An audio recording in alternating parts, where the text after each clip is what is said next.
Like, we're gonna enter this show at the end. And that was Tiana. No, I'm just kidding. this has been 5 minutes of just, I don't know. Stuff that we can't put anywhere. 6 seconds of this was usable as the cold open. Probably. Hello and welcome to the ParkStop podcast, episode 66. My name is Alicia Stella. With me as always is my co-host Ian. Hey kids.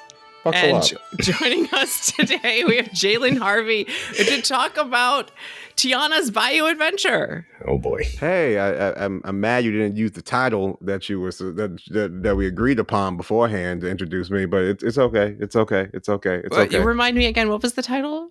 Number one black friend. Okay. Poor Alicia. If it makes you feel any better, folks, I did volunteer to come on. That doesn't make me feel any better. It makes it worse. I didn't even ask you to be here. You just decided to be here. I was just like, yeah, no, I'll show up. I know, I know there's gonna be people on both sides coming for you. So, I figured I can at least save you from one my side. God. All right, so Tiana's Bayou Adventure opened just a couple days ago when we're recording this at Magic Kingdom in Walt Disney World. It is not yet open at Disneyland Resort. I've already been called a Disney shill by everyone online because I said, hey, I like this ride, because that is blasphemy in these parts. Yeah, you know what? We're doing shilling wrong because we don't get anything. I know. We're going to give our reviews on the ride so far. I think I've ridden it 3 times. Ian, have you ridden it just the once? Yep. And Jalen, how many times have you ridden Tiana's Bayou Adventure? 11 times. So Ian and I will be giving first impressions, and Jalen will be giving expert opinion. Expert? I don't know about I was that. gonna say, is Jalen ever an expert on this stuff? I'm going to be canceled by the end of this episode. An expert? I don't know about that. I mean, good Lord. What did you tell the lady surveying us after the ride, Jalen? Oh, well, I guess like if I have to sum up this ride in 3 words or 3 phrases, blessed, black, and highly favored. I mean, I love this attraction. Oh, Dear Lord. It was a great energy at the park on opening day. The whole park was buzzing with I couldn't find a seat at the Columbia Harbor House because park was packed. Everyone was having a great time. That's good. I don't want to say everybody was having a great time. I wasn't, but everyone we encountered was having a great time. Okay, let me just start by the blanket statement or blanket question. We all enjoyed the ride, right? Yes. Just so we're baseline on the same page. Jalen. Yeah. I mean, yeah. I'm trying to tone it back. If I could, I would be like Pym from Smiling Friends, exploding all over the place. I love Tiana. Charlie, I love Tiana. Tiana Bayou Adventure. Charlie. Oh my, yeah. No, I would. Here's the thing for me. I'm going to sum it up like a little summary, and then we'll get into more detail. And I'm trying not to put spoilers. So if you're watching the video version, I'm not going to be showing clips from on the ride. It'll probably have low visuals.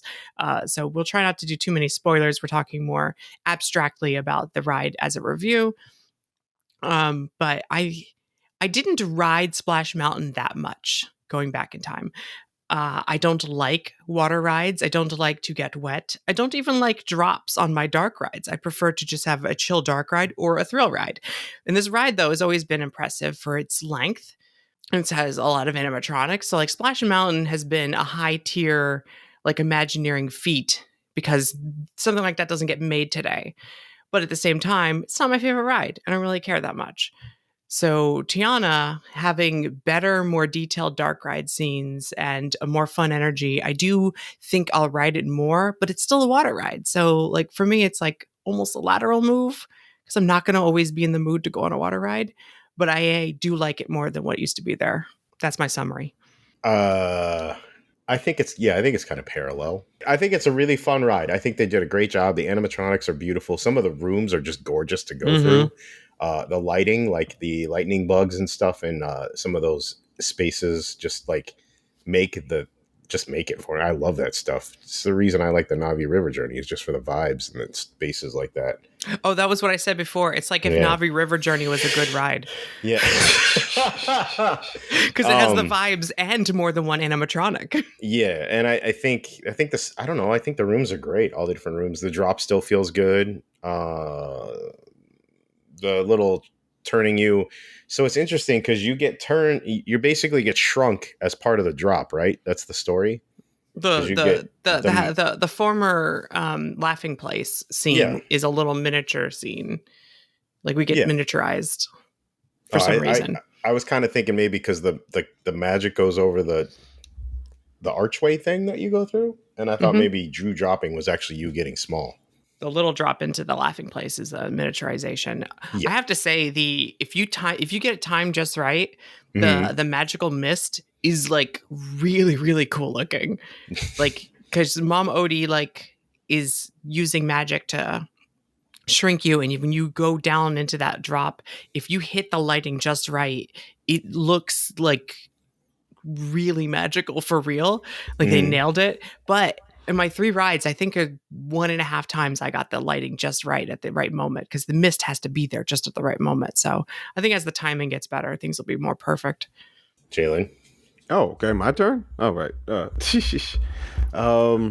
Yeah, no, I don't. I've ridden it the most of everybody on the panel. Yeah. Well, I'm okay. All right. Dang it, I can't cuss on this one. Dang it, you clipped my wings. Yeah, go ahead, man. You shackled me in a way. Oh, but, no. No. Dear Lord. No. But oh. No, God, I can gush about this ride for I could gush about it a lot, and so trying to summarize this up as quick as possible is really tough. Gosh, well, just like talk about emotions then, and we can get into details after. I guess. Like, how does it make you feel? Happy, good. Again, blessed, black, and highly favored. I think that's the phrase. Like, I don't know. It's something that I've wanted since I entered this community at 12 years old, back when I was in 7th grade.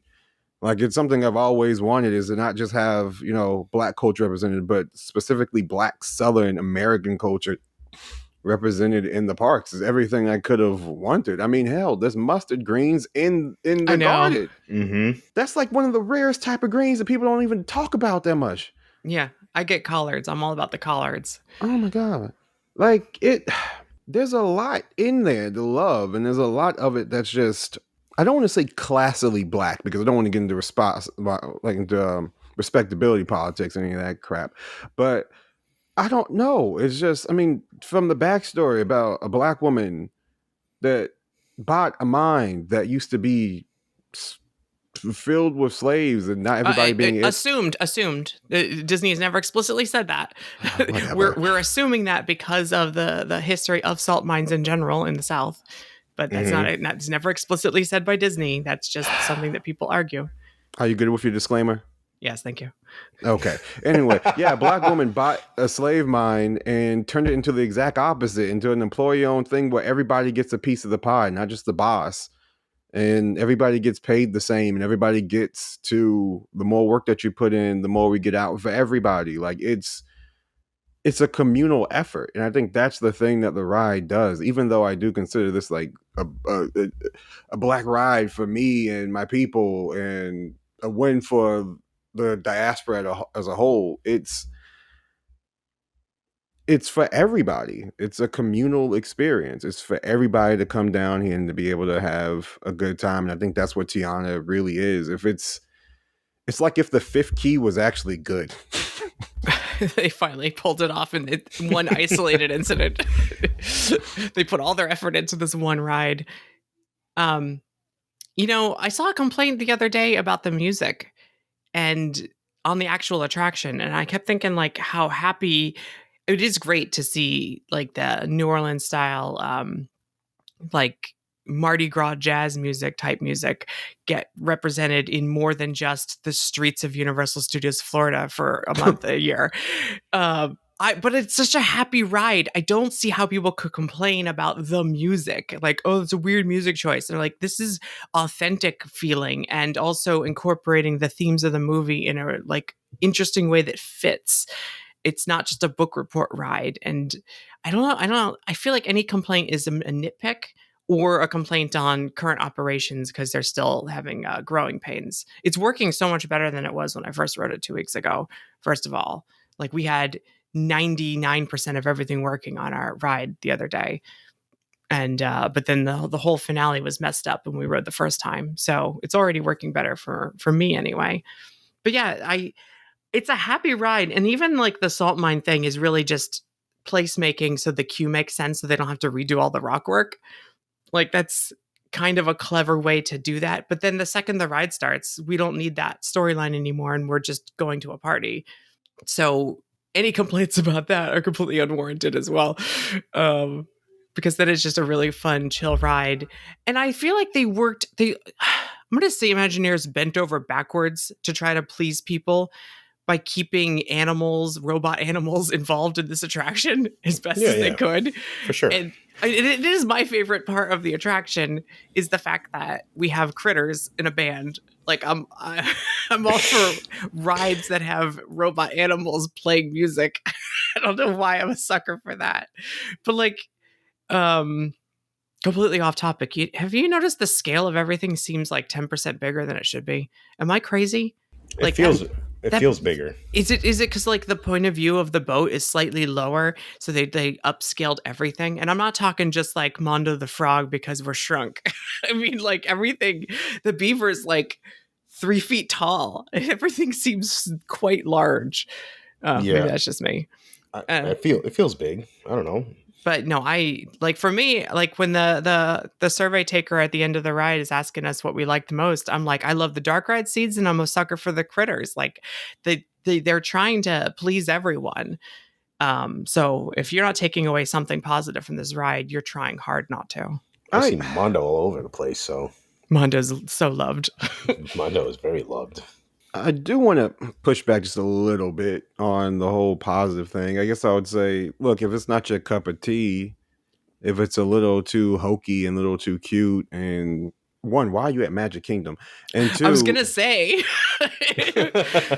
and two, because it's just like more of the same. But at least you should be able to acknowledge that they tried to please everybody in a lot of ways, and I think that this is the first time where I'm going to Tokyo in like less than 48 hours, and this is the first time, and I've heard a few people say it already, this is the first time in a long time that we've gotten a Tokyo level attraction when it comes to animatronics and it comes to really pushing the limits on what they can do and really try to be impressive. And these animatronic figures are great. Like, and to your credit, yeah, they do feel a little bit bigger. As soon as I saw them when we came in, I came around to like, Lewis I already know is going to be huge. Yeah, the Lewis makes sense. He's supposed to be like 10 feet tall. But everybody else is just like way bigger. And you think back to Splash, those guys were like practically, I don't want to say life-sized, but like, maybe because it's more human. There's more because there wasn't humans on Splash, so they're all animal-based, anthropomorphized animals. Now that we have animals that are supposed to be animal-sized, we notice the difference more. Possibly just for scale. Yeah, like armadillos aren't normally 3 feet tall. They're not. Not normally. So when you're shrunk down and I'm looking at the frog, I'm like, it's just as big as all the other ones. And then at the end scene, the frog is back to normal size. And I'm like, why is that frog so tiny? Like I'm used to the giant frog being normal. I want the giant frog to be normal. People would like be upset that we lost something like the Great Movie Ride, which had a lot of sequences and a lot of sets, but still only like the one really impressive animatronic at the end. The Wicked Witch was like the beginning of a new era of look what we can do at Disney. And then we had like the shaman at the end of Navi River Journey. And the fact that more people aren't talking about the 5 or 6 those level animatronics on Tiana's Bayou adventure is almost criminal. Like this is, like you said, like a Fantasy Springs level. Like these are good. This is really well done. Everything that replacing what was basic operation moving figures or a jumping rabbit on a stick with these high level Wicked Witch style, Kylo Ren animatronics. Like, we all get like really sad when Kylo Ren's in B mode because it's such a good animatronic, and there are like 5 of those on this ride. Yeah, there's a lot of them. Even the ones with limited motion just seem to be a little more fluid too. Yeah, I think even because maybe they're electric too, or whatever, but they all have a very fluid motion. The snake at the end with Mama Odie that pops up and scared me the last time I rode. He moves like the ostrich over at the treehouse in Disneyland with the head bobbing, where it's like mesmerizingly simple but somehow very effective. It works. I mean, it's just a little pop up from Juju last minute. It's such a weird. It's almost funny because you don't see him at any point when you get to the ride. Like, he's never there until the very end. He's in the magic screen, the first one. Is oh no, you're right. He is. He's next to Mama Odie on the screen. Is. You're right. You're right. Dang it! I guess I haven't written this 11 times. I have, and I hate that this entire podcast is going to be just me talking about like trying to counteract some of the negativity about the ride and the nitpicks, but that's the world we live in. But I'm trying to counteract. People are complaining about the 3D modeled Tiana and Lewis head bobbing like the cat meme in the shrunk scene, because like, why isn't it 2D animation? And I'm like, well, because they're trying to match the animatronics. But no one is pushing back against the Mama Odie screens, which are also 3D animated. Yeah, it's weird. So, and I think that's like just maybe because the size and scale of the other ones is so much larger, but the Mama Odie ones look almost real. Like they create an illusion of, I feel like that's an animatronic with lighting back there. Yeah, that's what I thought it was too. At first, from a distance, it looks like it. It's only because the other one is so big that we even notice it's a screen. I think one thing I did notice, and I want to push back on, this is one thing that I don't. And this is one of the reasons why I'm like, look, you need to go on this attraction instead of watching it from a YouTube video, whether it's a good shot one or a terrible one like Disney did. There was that one scene, like right when we got done with the Zydeco band inside of the Bayou, we're going to take you there. And I remember pointing out to you, and I got this on like my third time riding it. It slows us down. Mm-hmm. It slows us down. The music slows down.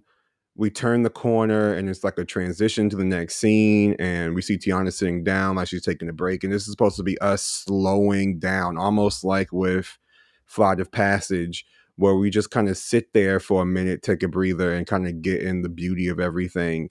And I hear a lot about the dead space thing, but narratively, I think it makes a lot of sense if you pick up on, like, the story is ridiculous to me. She tells you right from the very beginning. I don't get why y'all aren't picking up on the story. Maybe y'all don't have good active listening skills, but like, maybe you guys don't like listening to Black women, but she does tell you at the very beginning, hey, we're looking for a band and everything's in front of your face. I mean, this is why you need to go ride these things as opposed to, looking at a YouTube video. And it's like looking at a Pizza Hut commercial and then saying that the pizza's trash. You should bite into it first. And plus, Pizza Hut is great. Shout out to the Book It program. But yeah. Dude, I don't hear there's no story so much as there's no villain. That's the complaint I hear. Yeah, I hear that too. That's the main complaint I hear, not about a story. I think I saw someone tweet out a list of rides that are good with no villain, and it was like some of the most popular rides that have ever been built before. So it seems like it's too many comparisons to what this replaced, I think. When you consider the classic rides, are you just riding through scenes of things, like you're just going through what's happening in that moment and there's no actual real story? Yeah. It's ridiculous to complain that there's no story. I also think it's funny that because it's all about the lift hill. That's the only thing that people are sad about, the no villain thing, because there's not any other parts of Splash Mountain that were scary. We literally go into the laughing place and it's the happiest moment on the ride. And then you see like the vultures and go up the lift hill and it's kind of scary for about 12 seconds. And it's exactly that now where you go into the shrunken scene and it's the happiest moment on the ride and everyone's bobbing to the bop. And instead of having the 12 seconds of this is kind of some scary music in the background, it's happier and it's uplifting. And it's like, oh no, they changed 12 seconds of the ride's emotional core from scary to happy. This whole ride, throw it away. And it's like, well, they're doing their own thing. Like, it's a different mood. It's a different. I saw the bad guy. He got pulled away by the shadow people from Ghost. Like, I saw it. He's gone. We need to get over it. He's not coming back. The Disney Plus show, when it airs in 6 years eventually, will show that he's gone forever. We need to get over it. But honestly, like, speaking of getting over it, like, the people that are complaining most about the ride have been on the ride. Are you really still scared when you know what's coming? Like, does it really matter that much anymore? Like, instead of being like, oh no, you're gonna be like, yeah, like you'll be excited and partying and dancing in your boat or whatever. And then there was a lot of people dancing in the boats on my 3 rides, I'll tell you that. Yeah. Like, what's the difference? Like, you don't know it's coming. Like, you're still gonna be scared. It's dumb complaints, in my opinion. It's interesting because I look at the lift hill and it reminds me of and it's showing like it's shining like the yellow and purple light at you, and it's almost like I hate this. Gotta be. I'm not going to call it what I'm thinking, like the direct name for it, but like in the Blues Brothers when they go to the church, oh yeah, and like Stained they glass. get their mission from God, and Jake and Elliot, like they just get called by the light. That's essentially what it feels like. Like it's. There's one thing an elderly black woman can do. She can lift you up. Like that's what I feel like. That's a call to. Like it's almost like I don't want to say call to God, but it also feels like it's supposed to feel uplifting. Like it's lifting you up, and it's a joyous moment. The whole ride is joyous, but it's building to this moment, and then there's another cool down, and then you get the finale. It's taken the beats of Splash Mountain and done something different while retaining all of the like quality. Like there was Splash Mountain was impressive just on scale alone, and now it's impressive on scale and technicality. Like going up the lift hill and having the lights shine through the mist and the little mist coming out of the wall to make sure it's always misty. It's impressive looking. And losing a shadow gag and the line Briar Patch is not as bad as you think. You're just used to your memories of your childhood.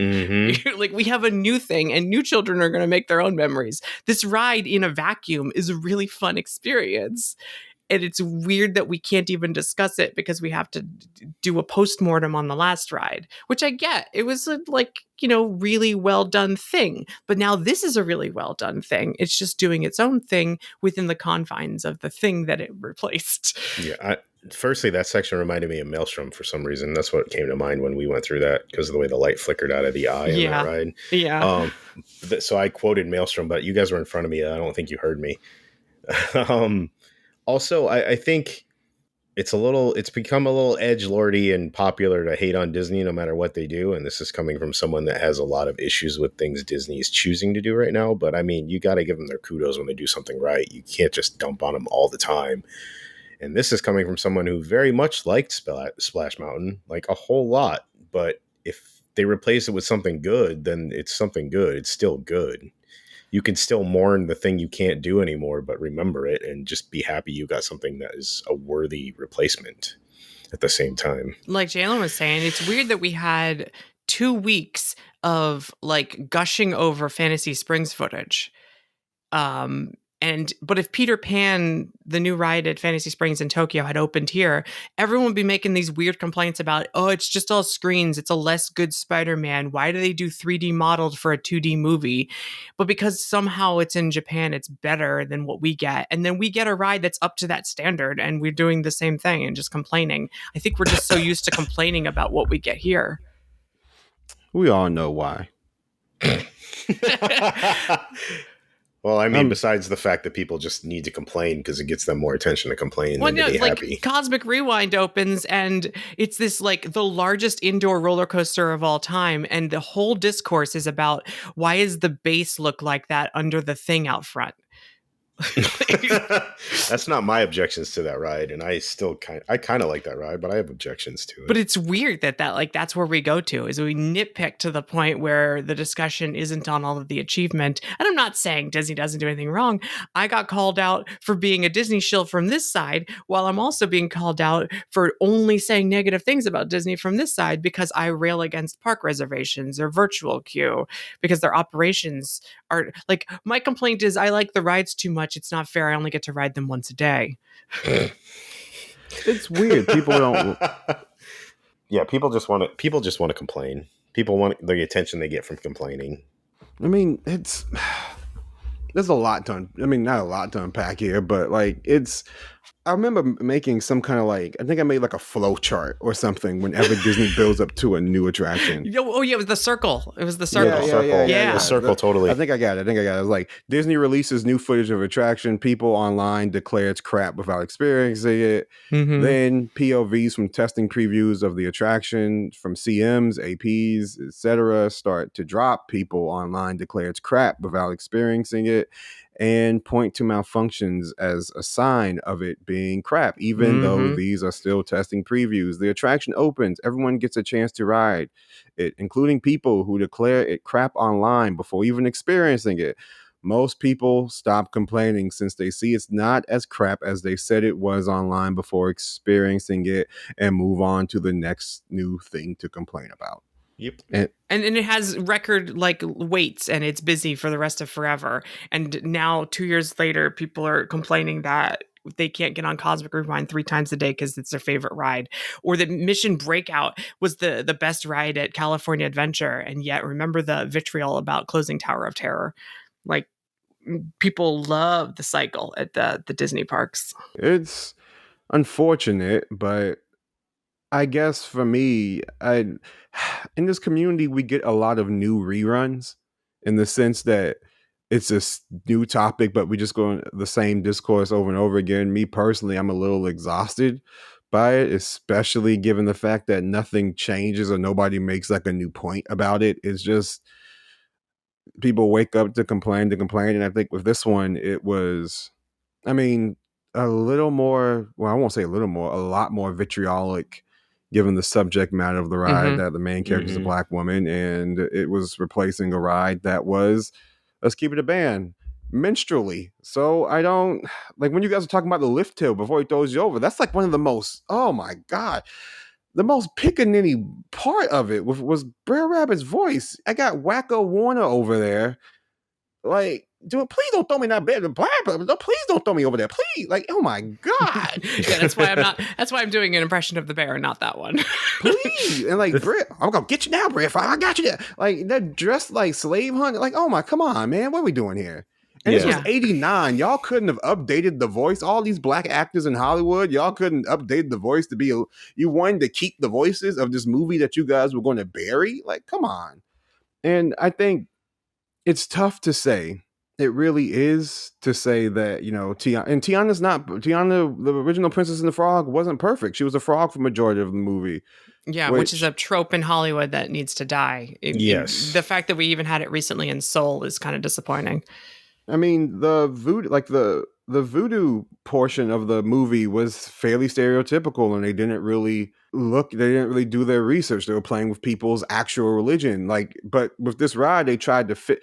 This is a giant apology. This ride isn't a giant apology, and I think this is our first true fifth key attraction in the sense of making it inclusive for everybody, but also being like, look, hey, we messed up in the past. This is the ride that, for lack of a better way of putting it, white guilt built. And like, it's honestly just Disney trying to make good on how can we make this right after screwing up for years and just try to make it right. And even though a lot of people would point to like Song of the South being black stories, they were stolen black stories that weren't told. But there's something wrong with the ending to the story of Splash Mountain. And I said that online, and people don't understand what I'm saying. But like Jalen and I were talking about it, the story feels like someone's personal story that someone else took and rewrote the ending to match what they wanted to end at. And that feels wrong. And then to make a ride about it, and like, For me, I've always loved stories that say like achieve your dreams and reach for the stars or whatever. And for the rabbit story to be like, I want to get out of this town and I want to make something of myself and I want to explore. And at the end, he'd be like, you know what? I was wrong. I need to stay right where I am. Feels very antithesis to the Disney types of stories. He didn't really, it's not the hero's journey where you return home having grown. He returns home because he was wrong. Yeah. And it feels weird. A few things Jalen and I were talking about too, and also as far as the criticism goes, like constructive criticism is one thing, but to just hate on things you've not even experienced yet is just a little ridiculous. And besides, if you're going to hate on stuff and still throw money at Disney, they don't care. To be honest, they just don't care. You want to complain? That's how you complain. You withhold money. Jalen and I were talking. I think it's kind of interesting because you brought up the voodoo thing. They got rid of the stereotypical dark voodoo stuff, and Jalen and I were talking about Mama Odie and how it's like white voodoo, but they kept that. Jalen, what were you telling? What were we saying about that yesterday? I believe you mean Bayou Godmother, by the way. Yeah, Bayou. Yeah, they took away the whole. She's a voodoo. She's went from being like a voodoo priestess to just being kind of like a bog witch. And, which is a natural sort of like transition. They're kind of one and the same in a lot of ways, but I think when it comes to that, it came down to they kept the white voodoo because that's the good part of voodoo that you can show off. And that's the one that not many people know of. Like I remember having to, make a Twitter post educating, our more paler folk of the glass bottles that Mama Odie has, and it's dangling down and everything like that. And with those lights in it, those are spirit catching bottles that catch. They can ward off evil spirits, and they can also capture evil spirits. Like they're used basically as baits. And if you look at that, like they're glowing and everything like that, those are evil spirits that she has captured. And from what I want to say, purified. But yeah, it's anytime you see Mama Odie, and like when you see that scene in the movie, you see her bottles and you see everything like that, and they keep the more, let's just say.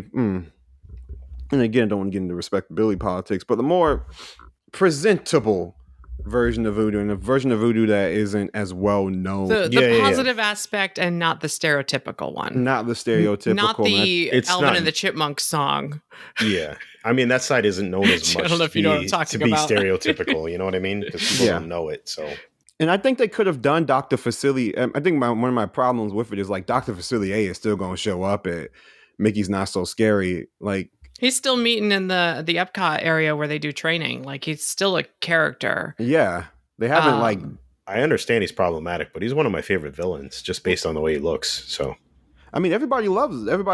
I think it came down to storyline more than it did not wanting to. I know they don't want to use him because of the imagery they'd have to use on the lift hill or whatever. But also, I think story comes first, and tying it to the Disney Plus show in the future of the franchise comes first. Like if they're doing a Moana ride right now, I question it's 50-50 whether it's going to be a book report or it's going to be moving toward the future, because we got a sequel coming out and it's like a franchisable thing now. Frozen is exactly that. They incorporated songs from the original film, but you can tell they wanted to make this a forever, literally Frozen, like ever after. Frozen Ever After, because it's going to keep going forever. So they have a greatest hits, but the story is after the movie. And that's what this is. The story is after the movie. And if you're going to do a story after the movie, you know who's not on the Frozen ride in Epcot? The bad guy from Frozen. Yep. Because it's not part of the story anymore. We've moved on past it. I'm just bitter because I like Facilier. He did get to go on the ride, though. I saw Keith David. Yeah, that's awesome. But they also got rid of the song too. Like they got rid of, because they all of the songs in the queue besides Dig a Little Deeper.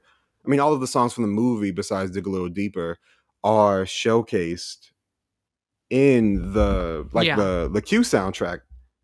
Let me see if Almost There is too, because like I think there's like, I know My Belle Evangeline does show up.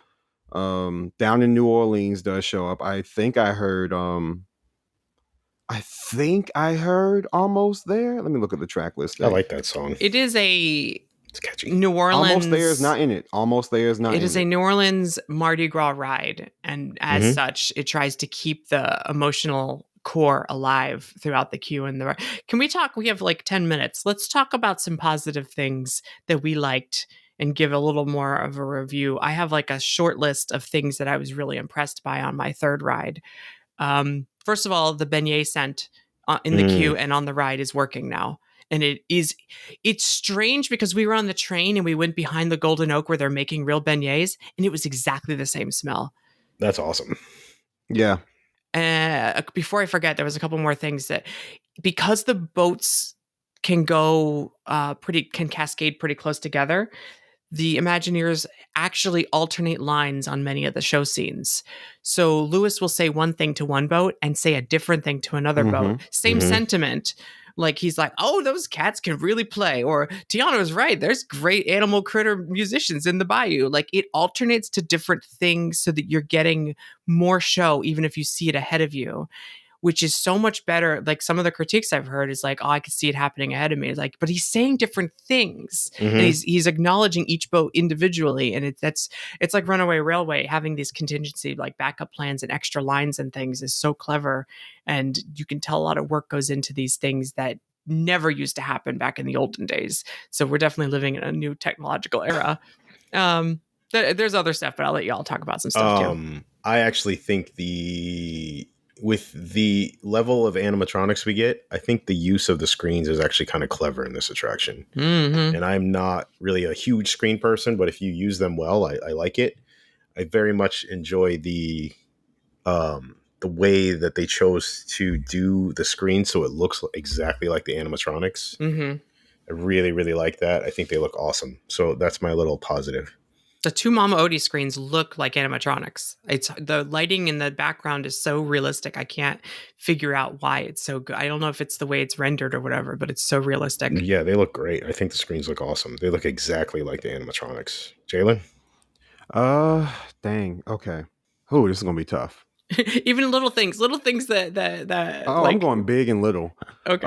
One thing I love is how if you're in the ride queue and you're listening to the music that they have playing, that it's actually recorded with a full cast of Louisiana artists that they got to do, including Leah Chase, who is Dookie Chase's daughter, who Dookie Chase was the inspiration for Tiana. And apparently, like Tiana, the family can sing. Apparently, I don't know. They can sing, apparently, because Leah Chase does sing a track. And if you go online, they have it all there on any streaming platform. Yeah, the soundtrack just came out.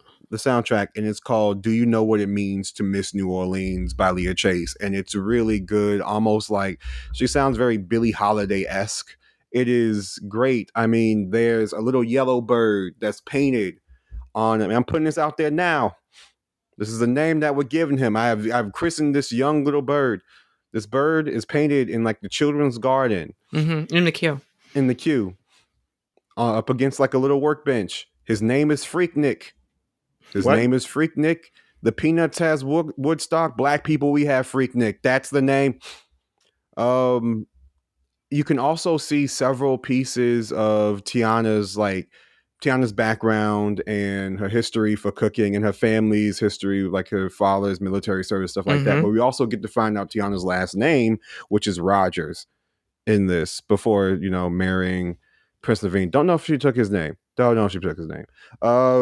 Yeah, the newspaper clippings and the her test kitchen, the pantry, starting out at like the packing area down in the bottom level of the queue and then moving up to her kitchen and stuff. And that's where they pump in the beignet scent and all the stuff. The pictures on the wall, it kind of reminds me of the Simpsons pictures in Moe's Tavern, like doing the like realistic photograph of animated 2D characters. It's really interesting if you have time to actually read all the stuff on the wall because the placemaking is so well thought out. But also like the queue just feels like a really well fleshed out queue. Yeah, it's nice to see I want to say that's like a test kitchen. It looks like a test kitchen. Yeah, I think it's her test kitchen. Like that's where she makes new recipes. She's got a recipe card out. You can learn how to make beignets by taking a photo with a zoom, which look exactly like the beignets that we got served over at Golden Oak because like it had the cutout squares. And I'm like, wow, they start out flat, and then we saw it for real. I was like, it's exactly the same. It's oh my gosh, what else? One thing I love is that we splash down. Like I remember where we would splash down into like a little briar patch area. It very much does look like a bayou swamp. If you live down here in Florida, or if you've ever stayed at the Wilderness Lodge, you can Hmm. definitely like down to the cypress knees and the large Yeah. cypress trees and Mm. everything like that. Like I love what they created there. Um, if you look against the wall with like the minced vegetables, that's a callback to Prince Naveen chopping, mincing. That's how they actually first bond in the movie, is through her teaching him how to mince. I love the Magic Band Plus on this one is the best one, like the best utilization I've seen on ride in a while. A lot of them feel like retrofits, but this one feels like it was built in mind with this, because I love how it follows you all the way through, especially at the very beginning when it's like we have fireflies Hmm. Hmm. along with us. Like we have our own personal firefly, which you can buy, but it does not work with the attraction. Which is good because it would fall off. It $32.99. would fall off your shoulder if you when you go down the drop. So that's smart. Yes, but like it's there's so much. I mean, just Well, pay attention. what you were saying about the slowdown, because I didn't notice till you pointed it out how well it deconstructs the music and gets in, like, it's very Pandora, and not just the ride, but like the land. Like it does this moment where the music is all boisterous and Mardi Gras when you're finding all the critters or whatever, and then like Tiana's just chilling there. You got a gator butt up in the air, which is a great Hmm. callback to Splash Mountain. We need big Yep. more animatronic butts. Good The lord, music Alicia. you shut up.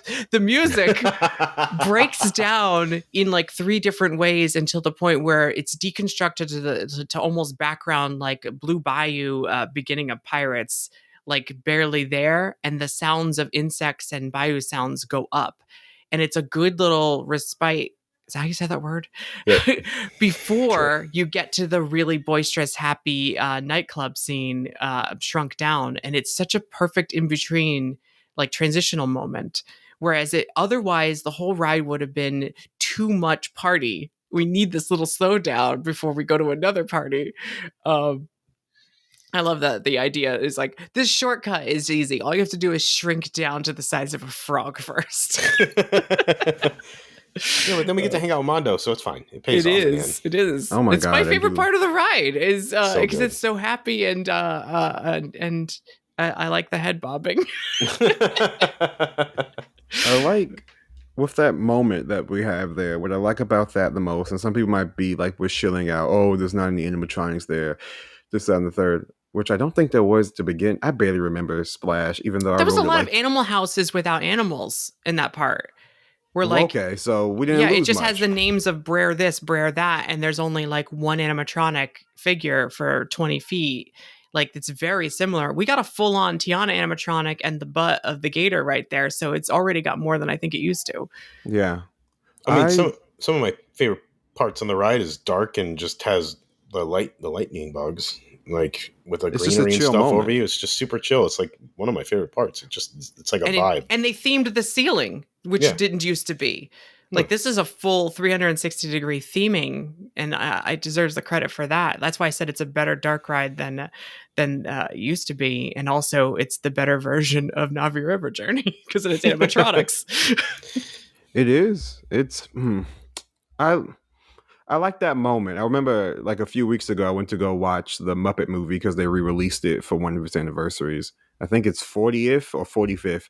But I was watching it, and like there's this moment where it's moving right along, where they're doing the moving right along, Hmm. Hmm. and it slows down slowly as they get to the point where they're about to go meet the Electric Mayhem, and it just slows down and like just starts to wind down and peter out. And that's what it reminds me of. It reminds me of like a part in the movie where we are taking a break before the next big intergetic part of the scene. And I think it also highlights almost like a search or like a bar crawl when you're out with your friends, or when you're hopping from one area to another, and it's the middle, it's the halfway point of being like, okay, let's take a break to excuse me, chill out in the car or chill out on the journey before we we get need to to the gather next our big. thoughts and our breath and take a break, or we're not gonna be able to finish this. No, If you have it's little kids, you got to go back to the hotel and take a nap for 2 hours, or you're not going to make it till 11 p.m. at Magic Kingdom. True. oh, how could I forget?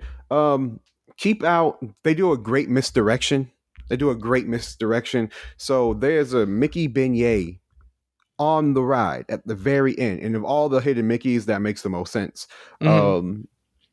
It's but it does it. I missed it 4 times when I rode it during the D23 preview because it's on the left where Adora and Lottie are on like the left in their own little section when everybody else in the band is going off on the Mhm. right side of the boat at Tiana and Naveen's house. Mhm. It's so easy to miss because you're so busy looking at that scene and you can miss like having the beignet things. Oh, also when you pass by, like when you're passing by and you see like a glimpse of Tiana's place, look at there's 2 stars. Ray Oh, and the Evangeline Yep. the are 2D there. backdrop behind the frogs right before the Yes. last scene. Yeah. Also, Big Daddy LaBeouf is there if you look on the right, along with Naveen's parents. Oh, speaking of Naveen does the Spanish safety spiel at loading. Yeah. Yeah, there's a little. Naveen's not in here much, but you know he didn't do much in the movie to begin with. But I tend to give glowing reviews for every new ride because that's literally my shtick. I don't know if anyone who's been listening for 65 episodes so far of this show, but my entire thing is I can't wait for new rides. And when new rides come, I'm pretty excited. I'm pretty hyped up. I'm like, this is my thing. I can't wait for new rides. New rides open. I ride them. I'm excited. I'm filled with glee.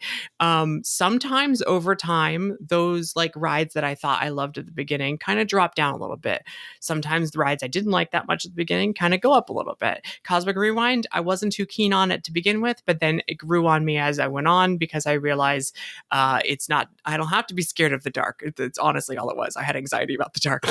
But, and then things like Runaway Railway, I was super impressed by the technology of Runaway Railway, but then riding it over and over again, I feel like, I don't know, it's not for me. It's not my favorite ride anymore. It's not even the empty spaces so much as like, I just don't care. It's a lot of It's gimmick without a fine. lot of like great story or whatever.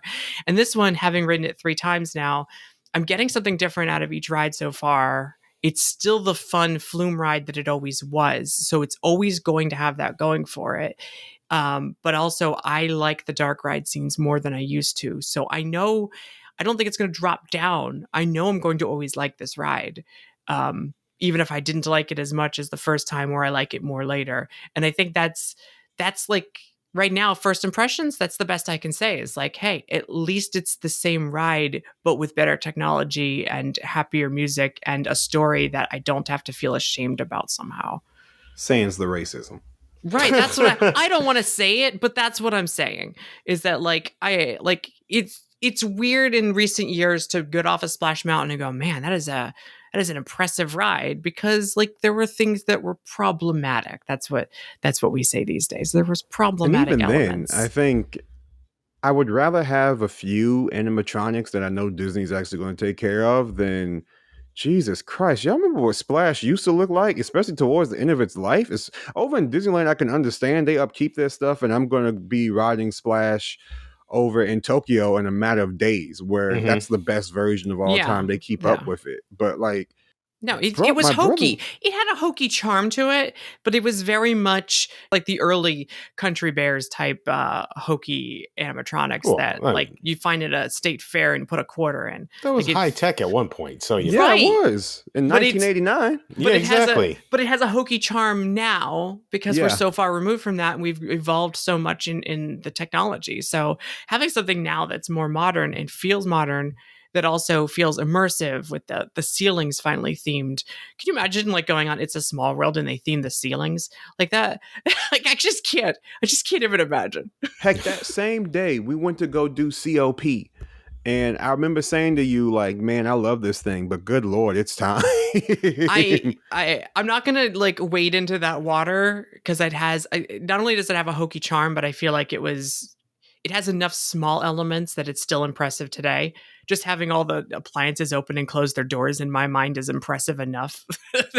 But yeah, it feels a little long in the tooth. Yeah, It's just I don't know, those animatronics, like, I'm a split mind on that ride. say what? I'm like a split mind. Like I want Yeah. them to do something with it, but I also don't want that one to go because it's kind of like different than everything else. Like Walt had his hand on that one. Yeah, but I not would even the say version just- that we have, though. No, We have- I know, but still, it's like the closest thing that Walt Disney World really has. So I don't Yeah. know. I'd just say package it up and send it over to Disneyland. They love that museum type of stuff. Let them have that and let everybody else be able to evolve. Meanwhile, all their rides have all the overlays and Yep. all like Yeah. the extra characters added and stuff. It's so weird the way that worked out. Heck, it would be insane. Like, people have been asking for them to redo Tomorrowland. Bring back, hey, send CLP. I don't Yeah, know. but You they're have not doing you'd have to anything. lose that DVC lounge. Oh my god. Oh my god. It would be. Oh my Tomorrowland's a god. mess right now. Let's be honest, but that's not what this show's about, is it? Oh, Tiana, good. Tiana, great. It's Tiana, amazing. It's good. Stop complaining. It's well, don't tell them that. That's No, just gonna no, make no. them complain more. People complain all they want. They're I'm gonna just complain all they want. I Anyway, just no matter don't. what I don't say. see it. I don't see it. Actually, I would say, Oh, look, boy. I'm putting my money where my mouth is. Oh, boy. I want to go over to Tokyo because I loved going over to Tokyo Disney Sea. I'm making the pilgrimage. It's not like this ride doesn't exist. Maybe get your paper up and, put your money where your mouth is and go over to Tokyo and go ride this ride you love so much. Oh, but you can't, can you? Oh, no, you don't mean it that much. Oh no. Oh, no. What were you going to do? Oh, no, you don't mean it like that. You ain't got it like that, huh, player? Such a But stupid I'm going to ride. ride it. We're not going to go to Walt Disney World anymore. Be right back. Let me make my Walt Disney World reservation. We didn't discuss it, but the merch for Tiana's Bayou Adventure is really good. The critter plushes are going to fly off the shelves. The food tie-ins. I bought the hot sauce. I haven't tried it yet. I'm going to go make scrambled eggs after this, and I'm looking forward to trying it on that. The different foodstuffs, the shirts, the hats, everything looks really good. Half the time, new merchandise for new rides, and I think it's usually god awful, but this is some really good stuff. Do they sell beignet kits? Because that would be awesome. No, but I saw cast members got the beignet recipe with the little spatula. That was cool. That's really cool. They did? Yeah, they got the actual Tiana beignet recipe and then a cute little spatula with a logo on it. Yeah, they should be selling kits. This might make you mad, Ian. The guys at the media event got them. Shut up. We're shills, but we didn't get to go to the media event. I'm just saying. Oh my not a god! shill, I just like new we're definitely rides. shilling God. the I know. right I'm way. being. I just know. like new rides. Oh my god! Until you don't. You can't be positive here. You gotta hate everything, and then also get attacked for hating everything. I just try to be critical. I don't try to hate on stuff. Well, what's funny is that I'm a Universal shill, and every time I put out a video for Universal, people automatically assume because I talk positively about Universal, I must negatively not like Disney. Or every time I talk positively about, I had people unsubscribe because I liked Galaxy's Edge, and I was like, "Did you listen to the podcast? I railed against it for an hour. What are you talking about?"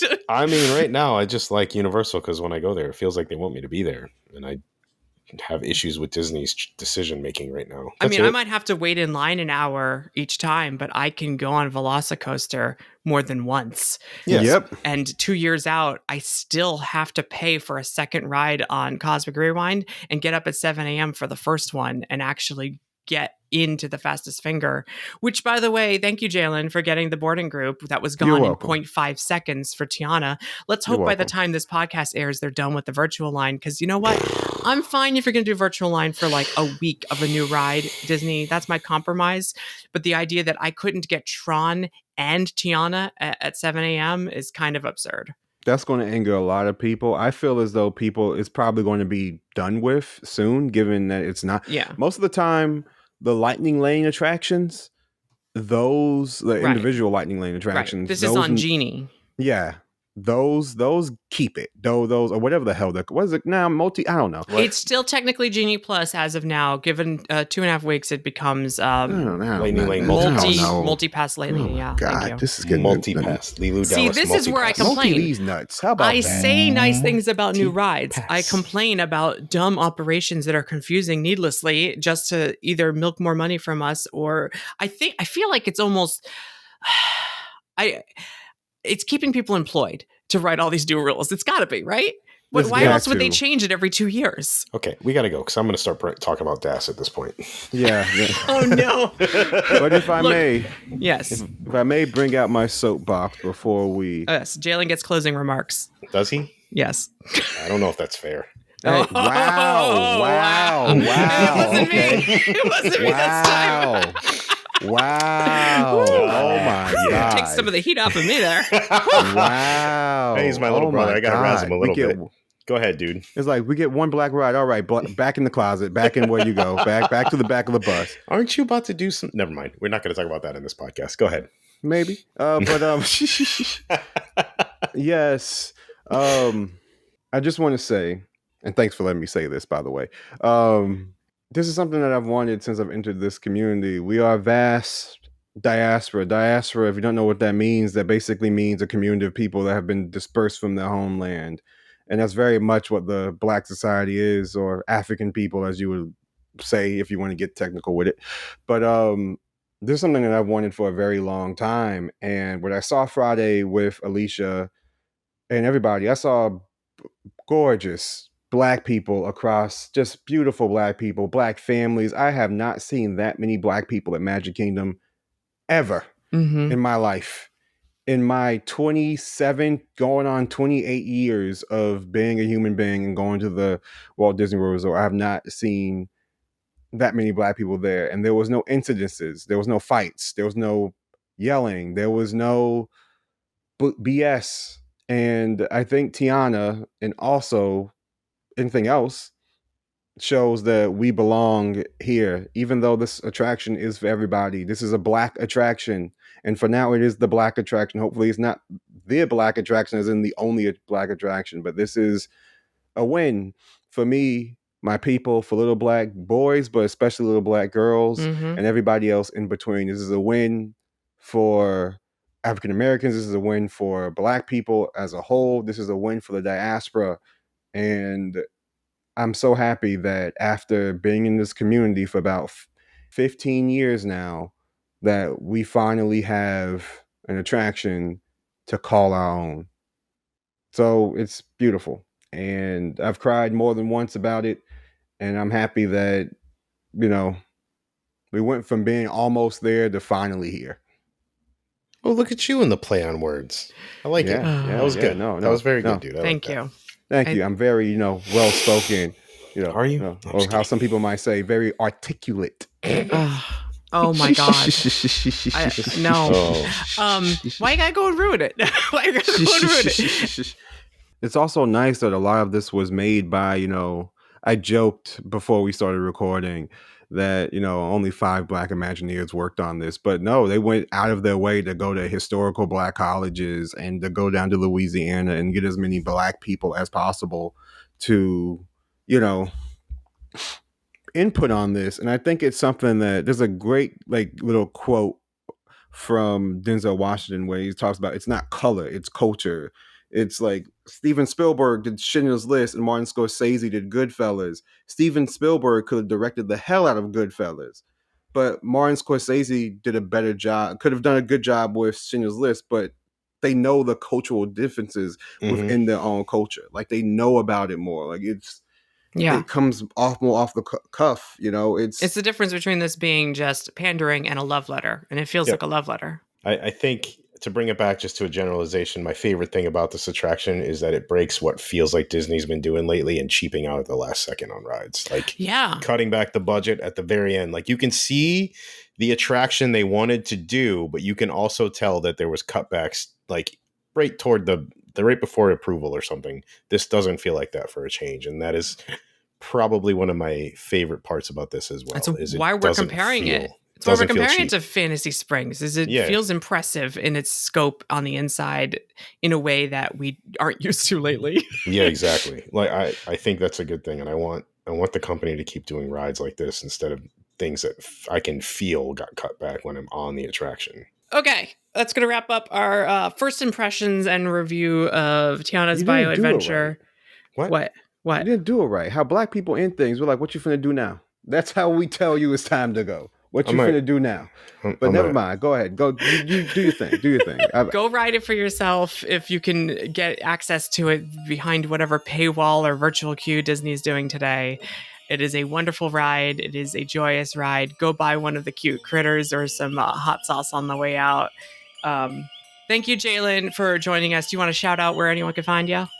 Okay, you guys can, shout me out. Oh, wait, one last thing. This is the first time we've had a wholly black institution at a Disney park since the BET Club at Pleasure Island. Just want to shout it out. I actually got a glass from that.